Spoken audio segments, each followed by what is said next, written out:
Hey guys, Max Guys here. Welcome to my channel, Max Guys Music. I'm glad you're here. In this video, we're going to learn how to play the intro riff to Metallica's Enter Sandman.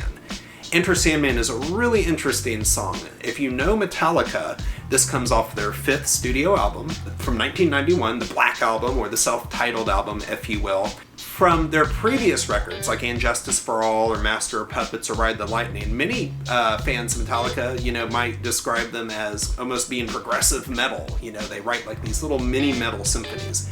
Enter Sandman is starkly different in that it's in essence a one-riff song, and that's the riff we're going to learn today.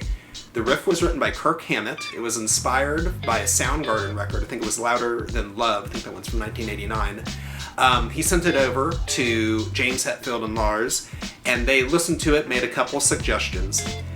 One of the interesting things about the Black Album is it features a brand new producer. They began working with a guy named Bob Rock, and Bob Rock had a lot of influence and new ideas for Metallica. Number one, add the bass frequency. So this was Jason Newsted's second record. You can't really hear the bass on And Justice for All. It's a really guitar-heavy mixed record.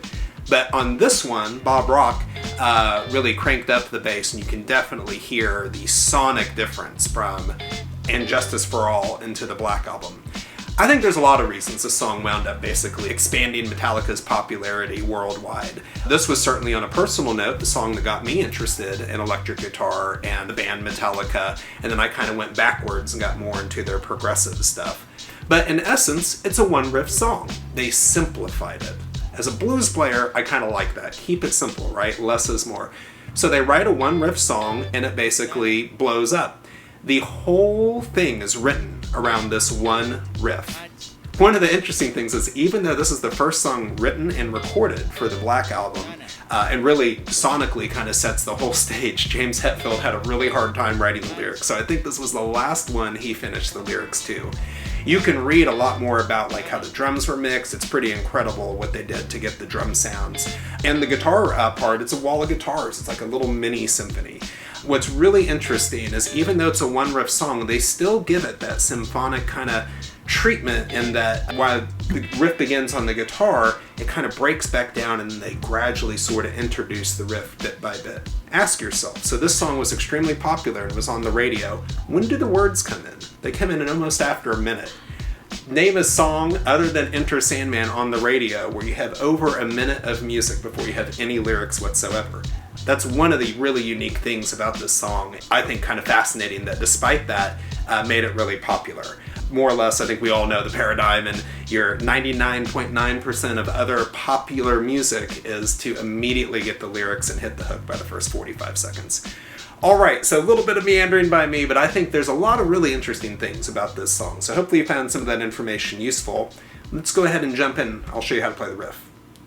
So to play this riff, you just need to know a couple of things. The first thing is, very simple on the right-hand side, it's going to be only down picks.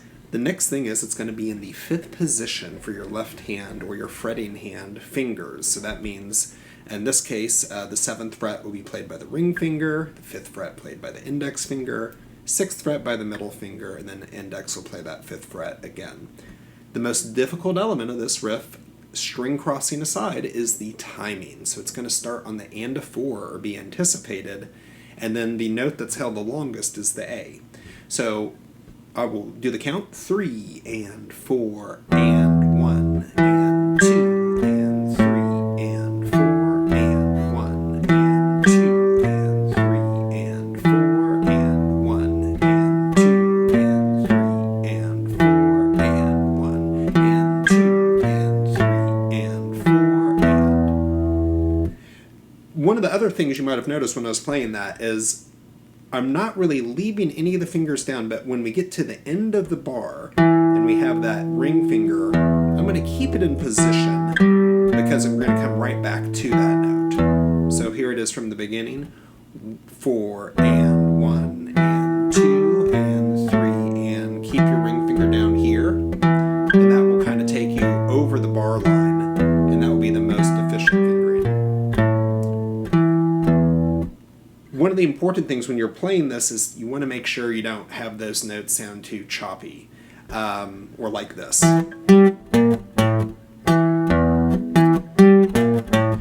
You want this riff to be very smooth and legato sounding throughout. And if you don't know what that term means, it's Italian for smooth, or let the sound ring out. So one more time with the count. 3 and 4 and 1 and 2 and 3 and 4 and 1 and 2 and 3 and 4 and 1 and 2 and 3 and 4 and 1 and 2 and 3 and 4 and...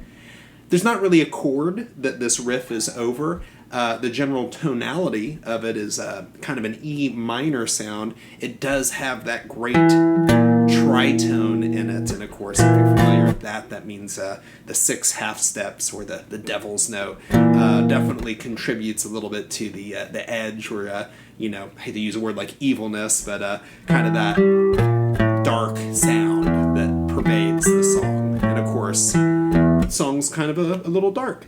Anyways, so it's a 1-bar riff. It's that easy. All down picks, all in the 5th position. Let it be legato, and then just pay attention to the count. So it starts on that and a 4 anticipated, and then keeps rolling through there. Otherwise, piece of cake. The rest of the song comes off of this riff. It's so cool how they develop it. Hey, that's it for today's lesson.